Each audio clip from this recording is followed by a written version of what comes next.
Okay, Margie, let's talk about the overall goals of MSIP 5. Well, since we've been working on the development of the 5th version of the Missouri School Improvement Program, we've really held true to 4 goals. The first being, just as the name implies, to promote continuous improvement and innovation within each district on a statewide basis. The second is to establish the state's expectations and moving and driving student achievement to the top 10, again with that ultimate goal that all students will be graduating ready for college and careers. And the third is to distinguish the performance of schools and districts in valid and, most of all, very meaningful ways so that districts in need of improvement can receive the support or interventions that they might need, and those districts who are high achieving can be recognized for that success and serve as models of excellence for other school districts. Lastly, our work is to empower all stakeholders through the transparent reporting of data on the student performance so that they can take actions that are appropriate to their roles. If you could summarize the differences between MSIP 4 and MSIP 5, what would those be? Anytime you move from cycle to cycle, we always look at the evolution of the process. And so there are a few changes from the MSIP 4 into the 5th version of MSIP, and that is, first of all, looking at that overall ultimate goal that all students will be prepared for success in post-secondary education and training. We do recognize the need to increase the rigor and the standards. So you will see some increase in the rigor and the standards. But in addition to that, we're adding a growth model wherever possible in the data so that districts can be recognized for not only their status, but also the growth of their individual students and meeting those standards.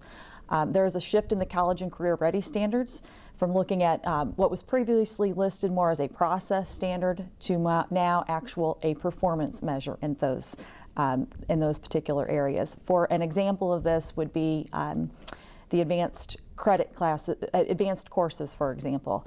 In 4th cycle, we measure currently the percentage of students who are enrolled in those courses. What we'll be looking at in MSIP 5 will be successful completion, and that's just a real clear example of the difference between what a process measure might look like and what a performance measure might look like.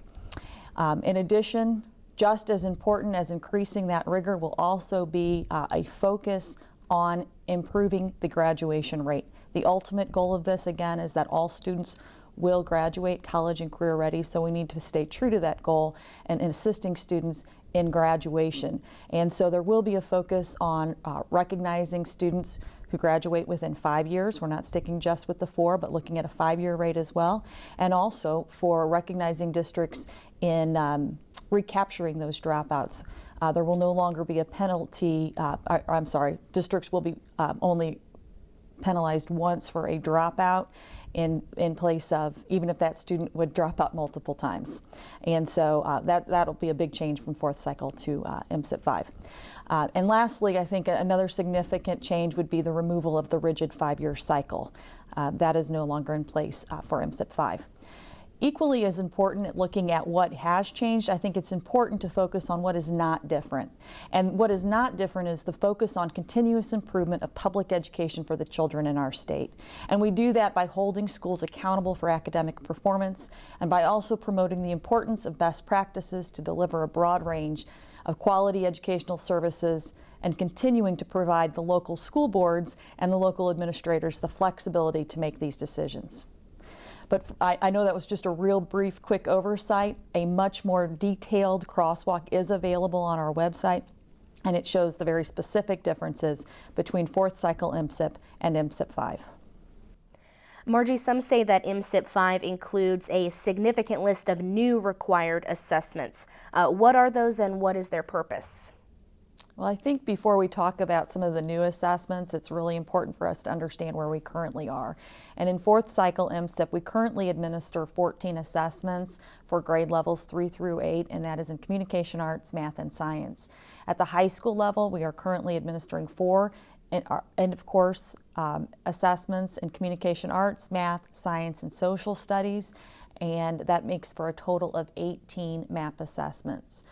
We did publish a document with the MSIP 5 standards that included a list of draft sample assessments. It's important to recognize that this is in draft form at this time, and it does require significant additional conversation. We put this document out in an effort to be as clear and as transparent about the intent of the standard. We're talking about increasing academic rigor, the number of students graduating college and career ready, and this was really intended to give the districts time to make necessary adjustments in learning programs and in meeting those expectations. The draft document includes a transition in the communication arts and math grade level assessments to the new assessments that will be developed through the Smarter Balanced Consortium. These are not additions, but transitions to the new assessment. And based on some of the feedback that we received from the field, the assessment plan does include additions in social studies, fine arts, and PE within the 3 through 9 grade spans. It also includes the addition of 2 end-of-course assessments in each content area of communication arts, math, social studies, and science. But I want to point out that the end-of-course assessments are intended to mirror a final exam. They can certainly take the place of a final exam in a school district and add the value of having a statewide common assessment at that level that will measure those course level expectations. So I want to eliminate the confusion that those might look like a week-long MAP assessment. They are not. They are a end of course final exam. In addition, the Smarter Balanced Consortium is also developing a comprehensive end of high school communication arts and mathematics assessment that would be administered at grade 11. So many of these assessments will not be available for several years. They need to be developed, they need to be field tested, they need to be vetted through the technical advisory committee of experts before they could be implemented. And stakeholders will be invited to participate in developing that scoring guide and other supporting tools once the standards are approved. Will the new assessments result in significant curriculum changes at the high school level? Well, as Missouri transitions to the revised Show Me standards, the grade level expectations will need to be realigned. But to facilitate this transition, the department is planning to work with educators in developing a model curriculum for districts to use or adapt as the local district determines appropriate.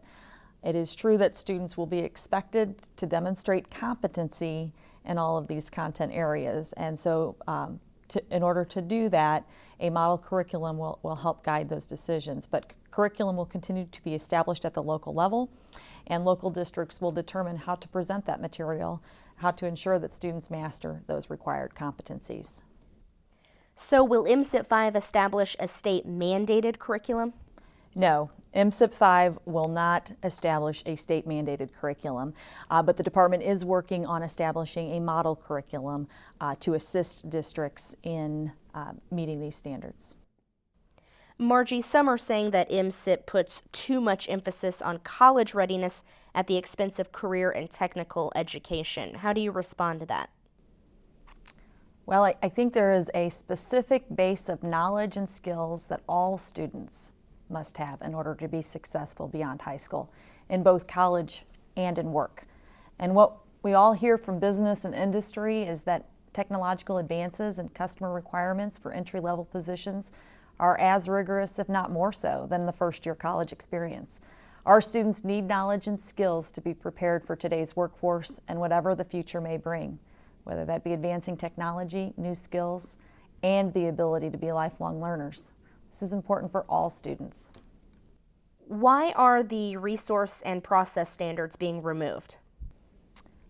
Well, I think it's important to note that the resource and process standards are being removed from the rulemaking process. They are not being removed from MSIP. The State Board has discussed performance standards only at this point, as they are the ones that are used for the accreditation purposes. Again, this has been the case since the beginning of fourth cycle. And once the MSIP 5 performance measures are in place, future work will be done to update the resource and process best practices. The product of the 2009 Statewide Advisory Committee will serve as the springboard for that work. But as in fourth cycle, performance will determine accreditation, and the resource and process criteria will help guide districts in their school improvement efforts. Resource reports will continue to be provided to the districts just as they were in fourth cycle in accordance with those resource criteria. What is the purpose of including measures reflecting student success after high school? These measures, which are called pipeline measures, are for reporting purposes only, and they will not be used for accreditation. The intent is to motivate all students to pursue some sort of post-secondary training or education after high school. These measures are becoming more common in high-achieving schools and districts throughout the country. Pipeline measures can change the conversation from simply getting a high school diploma to envisioning a plan for individual success. Are there additional reporting and data collection requirements? No, there should not be additional reporting requirements for MSIP 5. In fact, we expect that there will be fewer reporting and data collection requirements, as the vast majority of these measures will be obtained through third-party providers. The proposed standards mention annual reviews. Does this mean on-site visits? No. The standards do certainly mention annual reviews, but this does not mean on-site visits. What this is referring to is the electronic data review, which is done now on a routine basis at both the district level and at the department. As is currently the case, on-site reviews will be reserved for those districts requiring additional attention due to their performance. Margie, that's all the questions that are listed. Is there anything else that you want to add? Well, I would just like to thank the Missouri School Board Association for this opportunity to talk about MSIP 5 today, and to thank them for the work that they are doing in moving student performance forward in the state of Missouri. It's a very, very exciting time in education in our state, and we need to stay focused on what's best for our kids, and we certainly appreciate the opportunity to discuss that with you today. So I thank you for that. I would also like to remind everyone that the public comment period for MSIP 5 did open on April the 15th, and you may provide any comments that you might have in regards to these proposed MSIP 5 standards at this time. So thank you again, and good luck with all you're doing for our students in the state.